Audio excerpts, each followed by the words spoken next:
54장에서 62장까지는 베드로가 예수님을 부인한 사건에 대해서 마태복음 26장, 마가복음 14장에는 언급되어 있습니다. 주님께서 돌아서서 베드로를 똑바로 쳐다보셨다라고 61절에 나오는데, 극적인 표현은 누가에만 기록되어 있습니다.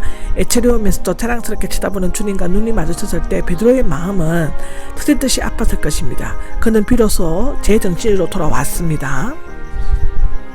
69절입니다. 짐들 바깥쪽인데요. 아마도 베드로는 요한의 도움으로 가야바의 집들까지 들어갔지만 성전 경비대가 지키고 있는 궁전 안으로 들어갈 수가 없어 집들 바깥쪽에서 사내들인의 판결을 초조하게 지켜보고 있었던 것 같습니다. 예루살렘의 3월은 아침 저녁으로 춥기 때문에 불을 피우는데 베드로는 여러 사람 틈에서 불을 쬐고 있었습니다.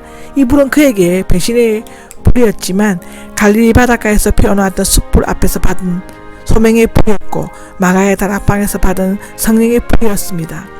한이 하나가 나오는데 이 한이는 문을 지키는 나이 어린 여자였다고 합니다. 아마도 베드로가 요한과 함께 들어올 때부터 이상하다고 생각했던 것 같았습니다. 요한복음 18장 16절에 보면 그렇습니다. 당신도 갈릴리 사람 나사렛 예수와 함께 있었다. 갈릴리 사람 나사렛 사람은 예루살렘 사람들의 멸시하는 명칭이었습니다. 요한복음 1장 46절을 보면 그렇게 기록되어져 있습니다. 어쩌면 이 여종에는 예루살렘에서 베드로가 예수님과 함께 있는 것을 보았을 수도 있습니다. 그의 당하고 초조해하는 모습이 불빛에 환히 드러나자 예수와 어떤 연관이 있을 것이라고 확신했던 것 같습니다. 70절인데 모든 사람 앞에서 부인하였다는데, 마태는 누구든지 사람 앞에서 나를 부인하면 나도 하나님 계신 내 아버지 앞에서 저를 부인하리라. 마태복음 10장 33절에 나오는 말씀과 연관시켜 이 장면을 소개했을 것입니다. 지금 살벌하고 급박한 상황에서 베드로는 생명의 위험을 느낀 나머지 허둥대면서 모든 사람들이 들을 수 있을 정도의 큰 소리로 말을 했습니다. 나는 당신이 무슨 말을 하는지 알지 못하겠소.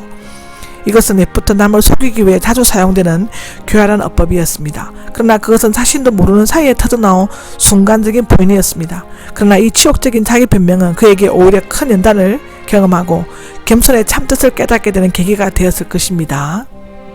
71절에 보면 대문이 있는 쪽이 나오는데, 이곳은 가야바의 집 바깥들과 안뜰 사이에 있는 통로였을 것이며 불빛이 잘 안 비치는 어두운 곳이었을 것이라고 마가복음 14장 54절에는 기록합니다. 그는 자신을 숨기면서 신분이 밝혀지면 급히 도망가려고 했을 것입니다. 그런데 다른 여종이 알아차리자 이번에는 더욱 강하고 적극적으로 부인합니다. 나는 그 사람을 알지 못하오.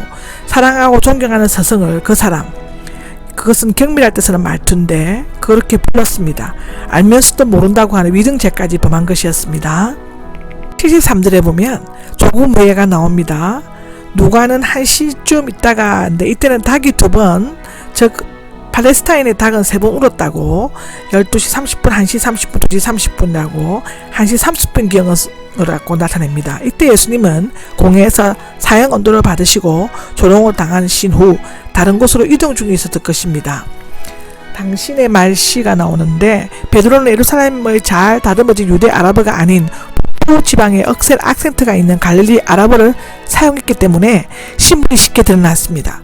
특히 갈릴리 사람들은 후음을 잘 발음하지 못했기 때문에 명확하게 구별될 수 있었다고 합니다. 예를 들면 발음으로 구별한 경우 시볼렛과 시볼렛이 되는데, 사사기 12장 6절에 기록합니다. 이런 이유로 그들은 유대교 회당에서 성경을 낭독하거나 축도하는 일을 금지당하고 있었다고 기록되어져 있습니다.